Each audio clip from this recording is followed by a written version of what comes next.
A primeira-dama, mulher do governador de São Paulo, Bia Dória, também testou positivo para o novo coronavírus hoje. Após a confirmação no começo da noite, ela iniciou o isolamento em sua residência e seguirá em observação nos próximos dias. Assim como o marido, João Dória, ela está assintomática. Está na hora do quadro Amazônia em Pauta, com Denise Campos de Toledo.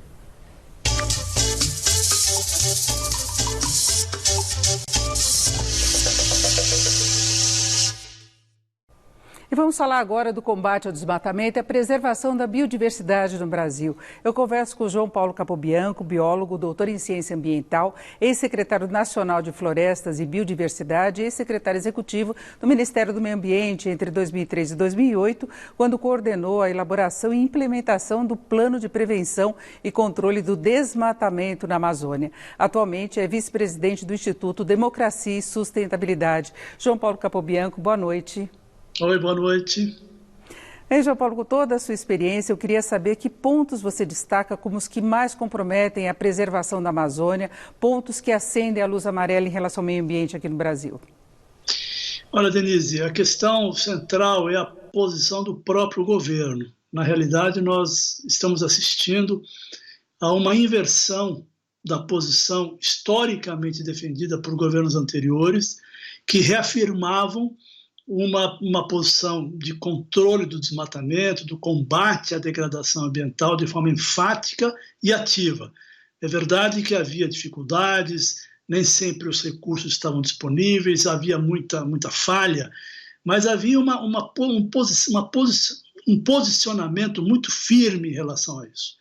O que nós assistimos desde esses últimos 2 anos é uma mudança nessa trajetória e uma sinalização por parte do governo de que não haverá punição, de que o desmatamento é aceitável, que a degradação ambiental também é aceitável, e isso tem motivado, infelizmente, grupos, setores da sociedade a agirem de forma totalmente ilegal, acreditando que ficarão na impunidade.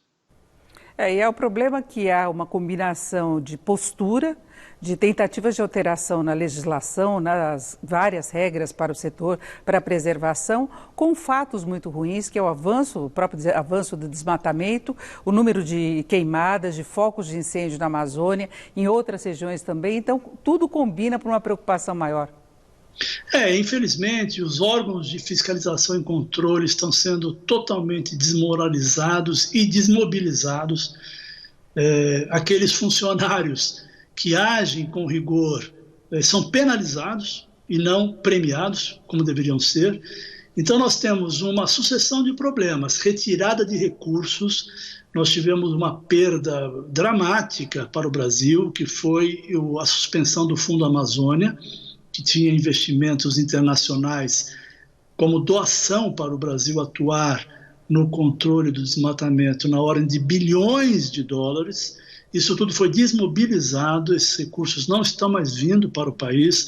O Brasil passa por situações financeiras difíceis para os investimentos públicos. Então nós temos uma sucessão de fatores, além daquilo que você muito bem lembrou, de uma ação afirmativa do governo na flexibilização da legislação ambiental. Então, realmente é o que a gente chama de tempestade perfeita. Postura do governo estimulando a degradação, fragilização dos órgãos ambientais e redução do rigor da lei. Realmente, isso tudo só poderia dar no que está dando, que é o aumento brutal do desmatamento na Amazônia e no Brasil como um todo. Lembrando que a Mata Atlântica também registrou um aumento muito grande de desmatamento em 2019. Agora nós temos uma narrativa de defesa dessa situação toda que passa pela preservação, pelos números que o Brasil ainda tem em relação à preservação do meio ambiente, que se fala que o Brasil é o país que mais preservou. Depois tem a questão de que seria aí uma outra narrativa criada por jornalistas, por ONGs. Eu queria saber como é que você vê essa tentativa de se minimizar os problemas reais que nós temos hoje. Olha, tem uma parte que é desconhecimento, né? Realmente, infelizmente, nós vivemos um momento atípico em que as pessoas que ocupam os postos mais importantes da República, especialmente na área do meio ambiente, não entendem literalmente nada do assunto. Então, essa questão de que o Brasil ainda possui extensas áreas florestais, o que é uma verdade, o Brasil realmente é o segundo país com maior área florestal no mundo, só perde para a Rússia, e é o maior país em termos de florestas tropicais. O fato é que essas áreas estão concentradas em algumas regiões do Brasil, especialmente na Amazônia. E isso não satisfaz uma questão central da conservação, que é a necessidade de proteger os diferentes biomas, os diferentes ecossistemas, as diferentes formações florestais, porque o que nos dá esta enorme biodiversidade é justamente a diversidade de ambientes. Ou seja, não adianta nada eu proteger uma área inatingível da Amazônia de forma total e permitir que o sul da Amazônia, que toda a região do centro-oeste ou a região da Mata Atlântica seja devastada. Então, tem uma parte de ignorância nisso, ou seja, eu pego o número que eu tenho lá, onde é a área que eu não cheguei ainda, e digo que eu preservo muito. Mas eu não estou dizendo a verdade. Qual é a verdade? É que em extensas áreas do Brasil, nós estamos levando os nossos ecossistemas a uma destruição absolutamente radical, quase que uma erradicação. Esse é um fato concreto. Outra questão também é você acreditar que nós poderíamos hoje, no pleno século XXI, depois de que tudo que se conhece, tudo que a ciência produziu a respeito da importância da conservação ambiental, achar que nós podemos repetir o que países fizeram há 400 anos atrás, quando não se tinha a menor ideia da importância estratégica, inclusive para a economia, da conservação das florestas, por exemplo. Então, realmente é uma mistura de ignorância, né, a respeito das questões ambientais, com uma certa empáfia, né, de querer dar lição para o mundo quando nós somos os campeões do desmatamento. Agora, João Paulo, também tem uma outra questão que sempre é colocada, que é a necessidade de uma exploração da região, até para garantir uma melhoria da qualidade de vida. Como é que se poderia conciliar os dois interesses? Porque é uma realidade que a população é muito menos assistida, tem muito menos desenvolvimento econômico na região, as pessoas não têm assistência médica, estrutura. Como é que se pode conciliar essas duas coisas? Bom, isso é muito importante, sabe? Mas é necessário fazer um pequeno parênteses aí, porque na realidade não é só na Amazônia que nós temos parcelas importantes da população brasileira sem acesso às condições adequadas de saúde, de educação, de saneamento, né? Isso se estende por todo o país. Na Amazônia nós temos realmente áreas que necessitam receber apoio e é necessário criar oportunidades de geração de emprego e renda. Mas isso tem que estar voltado para a vocação natural da região. E a vocação natural da maior floresta tropical do planeta, que está na Amazônia, é a própria floresta. Então, o que acontece? O Brasil levou para a região, e alguns ainda insistem no modelo, de que o desenvolvimento lá deve ser com a retirada da floresta e a introdução da agricultura ou da pecuária. Isso é um equívoco. Por quê? Porque nós estamos justamente eliminando a maior riqueza, que é a biodiversidade, que contém princípios ativos importantíssimos para a indústria dos medicamentos, dos cosméticos, da alimentação, óleos essenciais para a indústria fina, para a química fina, ou seja, há um conjunto enorme de potencialidades que nós simplesmente eliminamos para reproduzir um modelo de expansão da agricultura e da pecuária. Portanto, é necessário uma reversão disso. Como? Investimentos em pesquisa e investimentos para o desenvolvimento de uma indústria vocacionada para a região. Isso pode ser feito. Basta você criar uma situação jurídica, né, que permite que as empresas tenham interesse e se coloquem, se disponham a ir para a região. Porque hoje, numa situação conflagrada, com desmatamento acelerado, com conflitos fundiários, extremamente graves, as empresas não querem correr o risco de estabelecer na região e, com isso, terem problemas com a legislação, com comunidades locais, por exemplo. Portanto, é necessário uma ação firme do governo na organização da região e no estímulo à utilização da floresta em pé, que é o nosso melhor negócio. Agora, para identificar exatamente o que está acontecendo na região, a gente tem algumas justificativas. De um lado, os pequenos produtores grileiros que tentam ocupar o espaço até para garimpo, para criação, plantação ou várias finalidades. E os grandes produtores que estão focados no comércio internacional, que tem uma preocupação maior com esse selo de compromisso com preservação do meio ambiente, só que também tem grandes produtores que vão avançando na floresta. Como é que se pode, através de legislação, através de fiscalização, você coibir o que é ilegal mesmo, o que ameaça de fato o meio ambiente? Olha, o Brasil já fez isso, né? Não é necessário inventar a roda. Em 2003, o Brasil elaborou o Plano de Prevenção e Controle do Desmatamento da Amazônia. Esse plano foi lançado em 2004. Naquela ocasião, nós chegamos a 27 mil quilômetros de desmatamento em um ano, no ano de 2004.